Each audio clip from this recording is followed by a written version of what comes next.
In HVAC, safety is everything.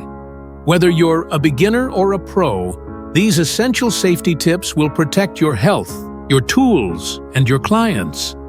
Always wear PPE, gloves, goggles, steel-toe boots, and masks to guard against shocks, leaks, and sharp objects. Turn off power before working to avoid electric shock. Handle refrigerants carefully to prevent burns and respiratory issues. Ensure proper ventilation to avoid suffocation or inhaling harmful gases. Inspect tools before use to prevent accidents from faulty equipment. Watch out for sharp edges and moving fans to avoid injuries. Use ladders properly, maintaining 3 points of contact. Be aware of gas leaks and test safely.